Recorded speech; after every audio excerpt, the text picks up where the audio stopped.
Hello everyone and welcome back to the Polyglot grind once again. Okay, so I'm sorry if my voice is really it's even more unclear right now than it was yesterday because I'm sick and it's also like 3 a.m. in the morning right now.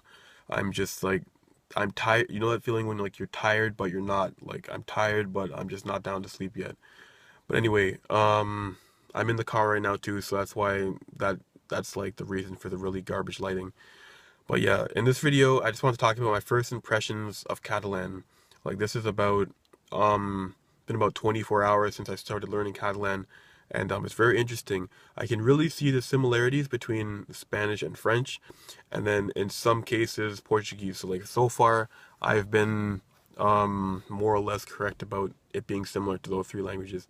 And yeah, I don't know. I find it really interesting just just like just the way French and Spanish have like just like how they go together and how it just how this language sounds. It's just really interesting, and it seems relatively easy so far.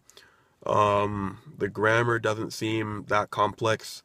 What I've noticed is when I see a word in Catalan, my instinct is to pronounce it how I would pronounce it if it were Spanish, and some of the French looking words, I feel like I should be pronouncing them in a French way, but then they have their own different pronunciation that's kind of unexpected.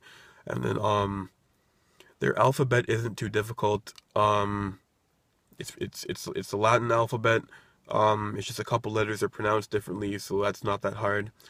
And I don't know, so far it seems pretty easy. It's pretty easy to remember the words, um, formulating sentences. Um, yeah, it seems pretty interesting so far, and yeah, I don't have that much experience with this yet, obviously, because it's only been about 24 hours since I started. But as I get deeper into this, I will definitely keep posting more videos. But yes, this has just been my first impressions of Catalan. Thank you for watching.